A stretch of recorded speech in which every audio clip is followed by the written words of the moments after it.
बस बेब्स बस, I am not going. जल्दी जल्दी जल्दी, come on come on, yes, और थोड़ा सा और है, हो गया भाई, थोड़ा सा और, गुड बॉय। तुम तो एकदम बच्चे की तरह ट्रीट कर रही हो मुझे। अपने हाथ से खाना खिलाती हो, अपने हाथ से दूध पिलाती हो, क्या है ये? अभी लोरी सुना के सुला दो मुझे। बीमार और घायल आदमी बच्चे जैसा ही होता है, उसका ख्याल रखना पड़ता है क्योंकि वो अपना ख्याल नहीं रख सकता, यू अंडरस्टैंड, और उसे दूसरों की देखरेख की जरूरत होती है। बेब्स, तुम मुझे घायल कह रही हो या अपने आप को दूसरा? ना तो मैं तुम्हें घायल कह रही हूँ और ना ही अपने आप को दूसरा, बल्कि मैं तो भगवान की शुक्रगुजार हूँ कि उसने मुझे तुम्हारी सेवा करने का मौका दिया है, वरना तुमने कभी खुद के बारे में सोचा है? हमेशा दूसरों के लिए जीते हो, कभी इसका भला कर, कभी उसकी मदद कर, और फिर मुझे ही देख लो, क्या क्या नहीं किया तुमने मेरे लिए। मुझे प्यार दिया, खुशी दी, नई जिंदगी दी, इज्जत दी, और सबसे बड़ी बात, मुझे मांग का सिंदूर दिया और मेरी बेटी को अपना नाम दिया। और फिर मैंने क्या किया तुम्हारे लिए? इसलिए अब ये मेरा फर्ज ही नहीं बल्कि मेरा हक है तुम्हारी सेवा करना। बस बस बस बेबी, बस करो, मुझे शर्मिंदा मत करो यार। मुझे लगता है मेरे इस घायल होने से तुम बहुत खुश हो। तुम्हें लगता होगा कि अच्छा हुआ जो नितिन बीमार हो गया, कम से कम उसकी सेवा करने का मुझे मौका तो मिल रहा है ना? तुम हर बात की टांग क्यों पकड़ते हो, उल्टा क्यों सोचते हो? अरे भाई, मैं मजाक कर रहा हूँ, जस्ट किडिंग यार। कम ऑन बेबी, सच कह रहा हूँ, मैं सिर्फ मजाक कर रहा हूँ। अच्छा बेबी, और सेवा करो मेरी, और खाना खिलाओ, और दूध पिलाओ, मैं कुछ नहीं कहूँगा। नाराज क्यों होती हो? और नहीं तो क्या, तुम्हें पता है ना मुझे ऐसी बातें बुरी लगती है, तुम हमेशा नेगेटिव ही क्यों सोचते हो? ओके बाबा, सॉरी, लेकिन मैं नेगेटिव कहाँ सोच रहा हूँ? Babes, I am really thankful to you. मैं तुम्हारा शुक्रगुजार हूँ, तुमने मुझे बहुत खुशियाँ दी हैं। मैंने तो कभी ख्वाब में भी नहीं सोचा था कि एक फूल जैसी बच्ची मेरी बेटी बन के आएगी। सच प्रिया, ये जो मुझे नया जीवन मिला है ना, ये सिर्फ निशिता की वजह से है। जानती हो, जब मैं बेहोश था तो उस बेहोशी के आलम में मुझे उसी बच्ची का चेहरा दिखाई देता था, जैसे कि मुझसे कहती हो, पापा लौट आओ, पापा मुझे तुम्हारी जरूरत है, पापा प्लीज मेरे पास। और देखो ना, मैं लौट आया निशिता के पास, अपनी प्रिया के पास। I love you, Nitin. I love you too। हाँ, बोलो। तो इस बार तुम्हारी प्रॉब्लम क्या है? हरीश गिडवानी को लेके एक और मसला पैदा हो गया है। जो पावर ऑफ अटर्नी मैंने रूपाली को दी थी, उसके तहत उसको पूरा हक है कि अगर कंपनी में कोई फ्रॉड हो तो वो उसकी छानबीन कर सकती है। अब कंपनी में फ्रॉड तो हुआ है, रूपाली हरीश को सस्पेक्ट करती है और वो ये प्रूव करना चाहती है कि ये फ्रॉड हरीश ने ही किया है। मैं सीबीआई इंस्पेक्टर थापर को बहुत अच्छी तरह जानती हूँ। मैंने उन्हें रिक्वेस्ट किया है कि इस मामले में वो रूपाली की मदद करें। इसका मतलब मेरे लिए और एक केस तैयार हो रहा है। कुछ पैसे और मिलने वाले हैं मुझे तुमसे। ले लो। अब पैसे और बिजनेस में मेरा कोई इंटरेस्ट नहीं रहा। इनफैक्ट पैसा मेरे लिए कोई अहमियत ही नहीं रखता है। जया, बिजनेस सिर्फ पैसा नहीं होता, एक अचीवमेंट होता है। इंसान जिंदगी से लड़कर न जाने कितनी मुश्किलों का सामना करके कोई मकाम हासिल करता है, और ये मकाम सिर्फ पैसा नहीं होता, कोई मकसद होता है, कोई मंजिल होती है। मैं चाहता हूं तुम अपना नजरिया बदलो, जिंदगी को सिर्फ पैसा मत समझो। ओके वकील साहब, आपका कहना मान लिया। अरे हाँ, मैं तुम्हें बताना भूल गई, तुम प्रिया को जानते हो ना? हाँ। अरे प्रीति की बहन। हाँ। उसके हस्बैंड नितिन भंडारी का बहुत जबरदस्त एक्सीडेंट हुआ है। ऊपर वाले का शुक्र है कि वो बच गया। इसका मतलब सारा का सारा नैयर परिवार खतरों से घिरा हुआ है, चारों ओर दुश्मन ही दुश्मन। कुछ ऐसे ही लगता है, बहुत सारे दुश्मन हैं, लेकिन कुछ दोस्त भी हैं। कुछ अपने भी हैं। कौन? तुम।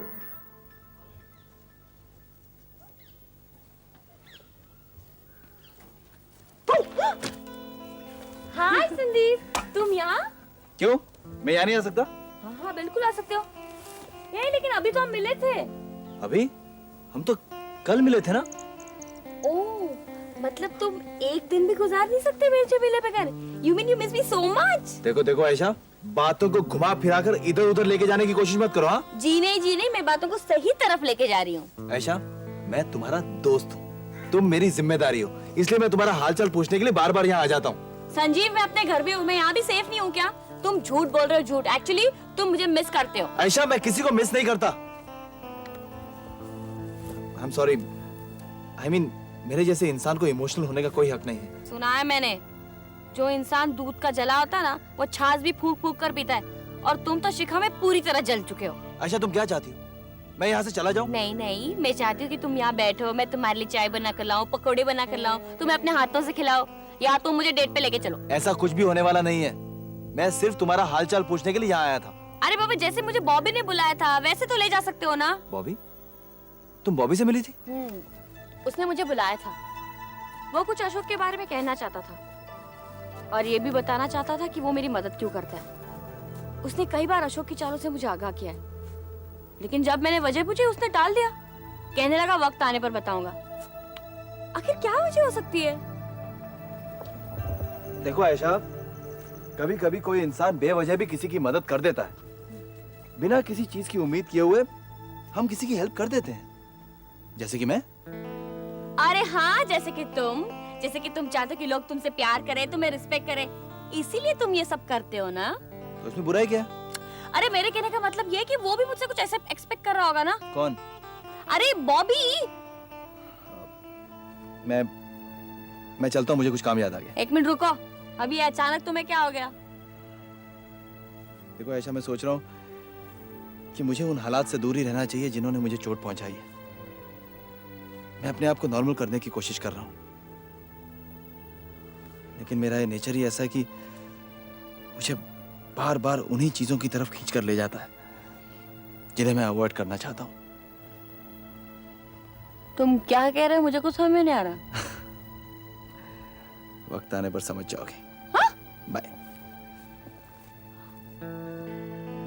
वो भी कहता कि वक्त आने पर समझ जाओगी, ये भी कहता कि वक्त आने पर समझ जाओगी। ए भाई, ये वक्त कब आने वाला है? She, boring people.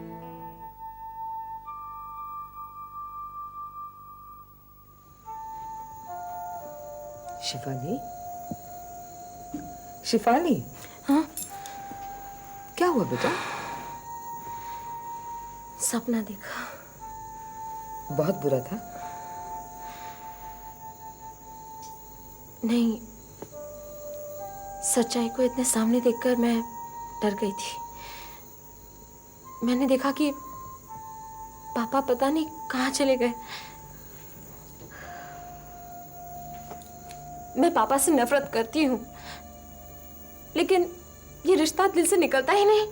देखो शिफाली, मैंने तुम्हें कितनी बार कहा है, जो रिश्ता अहमियत नहीं रखता है उसको दिल से लगाने से कोई फायदा नहीं होता है। माँ, मैं तुम्हारी तरह बिजनेस माइंडेड नहीं हूँ। मैं किसी भी रिश्ते को नुकसान या फायदे के तराजू में नहीं तोल सकती। मैं हमेशा यही मानती हूँ कि रिश्ते दिल से होने चाहिए। शिफाली बेटा, ये दुनिया बहुत बेरहम है। तुम्हारे जज्बात देखे कभी कभी मुझे बहुत डर लगता है। जब तुम दुनिया में अकेली जाओगी तो तुम्हारा क्या होगा? यहाँ लोग सिर्फ ऐसे लोगों को अहमियत देते हैं जो सक्सेसफुल होते हैं, जिनके पास पैसा होता है, शोहरत होती है, और ये सारी चीजें हासिल करने के लिए आपको खुदगर्ज बनना पड़ता है, अपने बारे में सोचना पड़ता है। यही तो आपने किया, अपने करियर के लिए, अपने मंजिल को पाने के लिए। आप अपने परिवार को भूल गई, अपने आप को भूल गई। आपने किसी की परवाह नहीं की। ये तो शेखर भैया की मौत ने आप में थोड़ा सा बदलाव लाया, वरना आप कभी नहीं बदलती। आप वही होती, जया प्रसाद। पापा ठीक ही कहते थे, जया कभी नहीं बदलेगी। तो आप कैसे उम्मीद कर सकते हैं कि शेफाली बदल सकती है?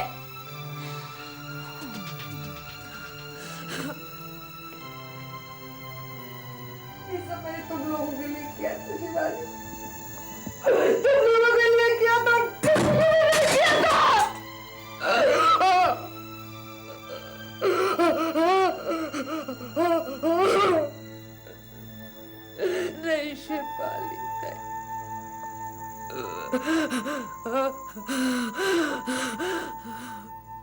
दुश्मनी में इतना इंतजार करना पड़ेगा कभी सोचा भी नहीं था अशोक। मैं तो जल्दबाजी में यकीन करता हूं। तुम्हें कोई चोट पहुंचाए, तुम्हारी बेइज्जती करे, उसे फौरन खत्म कर देना चाहिए। ओहो खुराना साहब, मैंने आपसे पहले भी कहा था, आप जब तक मेरे साथ हैं आप मेरी फितरत के मुताबिक काम कीजिए।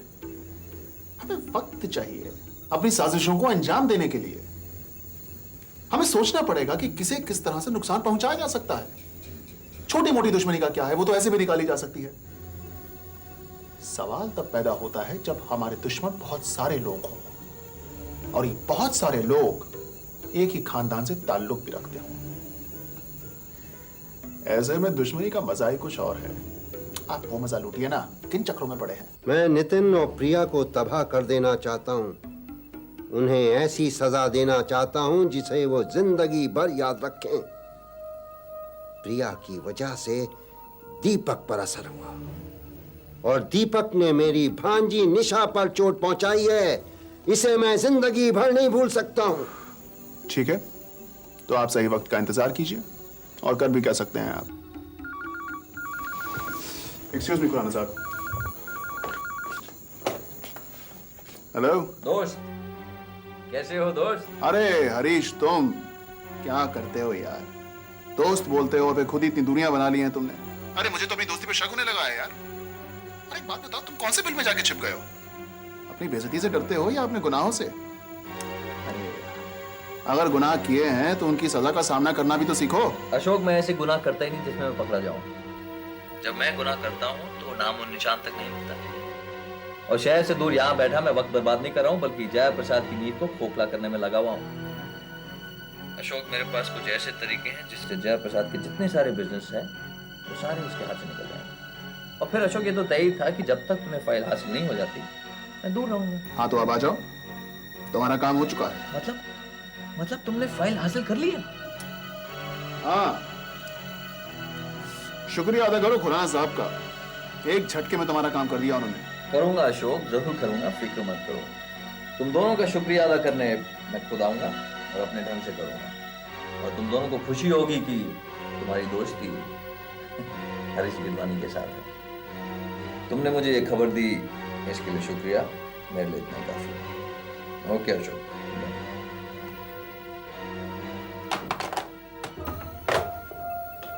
क्या कह रहा था? हमारी दोस्ती की कीमत देने की बात कर रहा था। बेवकूफ। देखते हैं कितनी कीमत लगाता है हमारी दोस्ती की।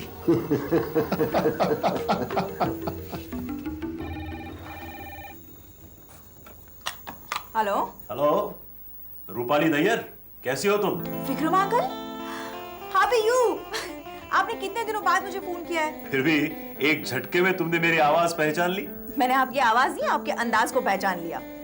मुझे पूरा नाम लेकर पुकारने वाला इंसान सिर्फ आप ही हैं। जया कह रही थी आजकल बड़ी बड़ी जिम्मेदारियां संभाल रही हो ऑफिस में। आप ही लोग चाहते थे ना कि मैं बड़ी हो जाऊं, तो लीजिए मैं बड़ी हो गई। अच्छा, जया ने मुझे बताया कि तुम हरीश पर केस फाइल करना चाहती हो। हाँ, फाइल तो करना चाहती हूँ और उसके लिए मैं बड़े जोर शोर से छानबीन भी कर रही हूँ। अगर चाहो तो मैं तुम्हारी मदद कर सकता हूँ। अभी तो नहीं, लेकिन आपकी मदद की जरूरत पड़ सकती है। फिलहाल पापा अकाउंट्स और हरीश गिरवानी की फाइल चेक कर रहे हैं और अगर जैसे ही हमें कोई ठोस सबूत मिल जाए हम उसके खिलाफ एक ऑफिशियल रिपोर्ट तैयार कर लेंगे।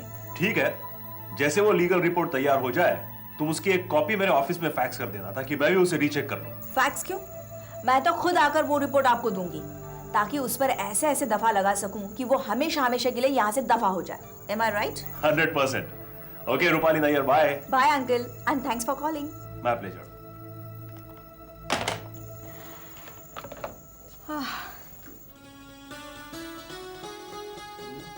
मैं तुम्हारे लिए ये साड़ी लाई हूँ। अरे पर तुम नो बट जस्ट गिफ्ट। यानी मैंने जो तुम्हें गिफ्ट दिया उसके बदले में ये दे रही हूँ मुझे। तुमने मुझे ड्रेस दिया, मुझे बहुत पसंद आया। मैंने सोचा क्यों ना मैं तुझे एक साड़ी दे दूँ। अच्छा, मतलब मैंने तुम्हें गिफ्ट दिया, तुमने मुझे गिफ्ट दिया और हिसाब बराबर, है ना? कहाँ हिसाब बराबर। मैं जानती हूँ तुम मुझे कितना प्यार करती हो और मैं भी तो तुम्हें लाइक करती हूँ।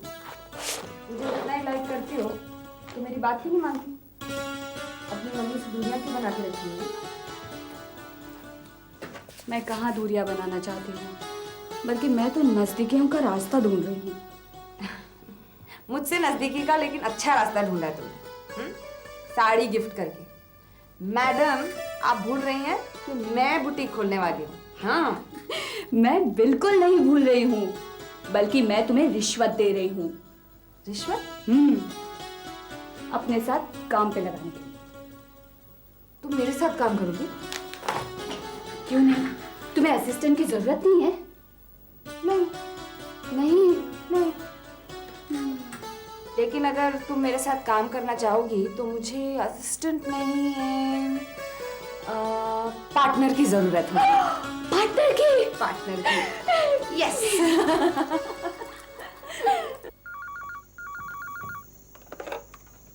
Hello. Good evening ma'am, Harish Gidwani है मैम। मैम, वहाँ के हालात मुझे ठीक नहीं लग रहे हैं। ऐसी फीलिंग हो रही है कि जिस सख्त जमीन से मैं आ रहा हूँ उसी जमीन में मेरे लिए दलदल तैयार किया जा रहा है मैम, ताकि जब मैं लौटूं तो उसी दलदल में हमेशा के लिए दफन हो जाऊं। तुम्हारे कोई पिछले काम होंगे जिससे तुम्हारे पैरों के नीचे जमीन निकल गई है। हरीश, क्या तुमने वाकई ऐसा कोई गुनाह किया है जो तुम्हारा यहाँ आना नामुमकिन हो गया है? नहीं मैम, मैंने कोई गलत काम नहीं किया मैम। और क्या आपको लगता है कि अगर मैंने कोई गलत काम किया होता मैं आपसे फोन पर बात करने की हिम्मत करता? मेरे खिलाफ चालें चली जा रही है मैम, और आप इन चालों से वाकिफ हैं। और इन्हीं चालों ने मेरे इर्द गिर्द अब तो जाल बुनना शुरू कर दिया मैम, मुझे फंसाया जा रहा है। और आप अच्छी तरह जानती हैं ये चाल कौन चल रहा है। That's enough. मैं तुम्हारी कोई बकवास सुनना नहीं चाहती हूँ। तुम हमेशा मेरे भाई और उसकी बेटी पे इल्जाम लगाते हो कि वो तुम्हें बर्बाद कर देना चाहते हैं, तुम्हारा करियर खत्म कर देना चाहते हैं। अरे उन्होंने तो आज तक तुम्हें तुम्हारी हैसियत से कभी गिराने की कोशिश भी नहीं की है। ये सिर्फ तुम्हारी गलतफहमी है। ये गलतफहमी नहीं है मैम, खाम खा मेरे खिलाफ सबूत ढूंढने की कोशिश की जा रही है ताकि ये साबित किया जा सके कि मैंने आपकी कंपनी को नुकसान पहुंचाया है। मैम, मैं अगर इतना दूर कंपनी के काम से बिजी नहीं होता तो वहां आके सबकी पोल खोल देता। खैर, सारी फाइलें आपके पास हैं, ढूंढने दीजिए उन्हें। देखता हूं मेरे खिलाफ कितने सबूत जुटा पाते हैं। किस फाइल की बात कर रहे हो तुम? हाँ, किस फाइल की बात कर रहे हो? वही जो तुम्हारे आदमी ने रवि के ड्रॉर से चोरी की थी? फाइल चोरी हो गया मैम? और आप मैम, इतना दूर बैठे मैं अपने साथियों को कैसे बता सकता हूं कि फाइल कहां पड़ी है, कहां रखी है? नया इल्जाम लगाया जा रहा है, मेरे खिलाफ एक नई चाल चली जा रही है मैम। मैं आपसे पूछता हूं कि अगर इतने टाइम उनके पास फाइल थी तो डेफिनेटली उन्होंने फाइल का मटेरियल कंप्यूटर में फीड किया होगा। क्या आपने उनसे पूछा? एक्सक्यूज मी, वो मेरा भाई है और मैं अपने भाई को अच्छी तरह जानती हूँ। वो ये काम कभी नहीं कर सकता। यानी आप ये कहना चाहती हैं कि आप मुझे नहीं जानती? इतने साल मैंने आपका नमक खाया, आपकी खिदमत की, आप तो मेरी फितरत से वाकिफ है मैम। ठीक है, अगर आप ये इल्जाम लगाना चाहती हैं कि मैं गलत इंसान हूं, ठीक है मैम, मैं आपसे शिकायत नहीं करूंगा। मैं आपकी बहुत इज्जत करता हूं मैम, और आपके साथ मैंने हमेशा नमक हरामी की है, कभी नमक हरामी नहीं की है। आज मुझे ये सिला मिल रहा है, बहुत दुख हुआ सुन के मैम।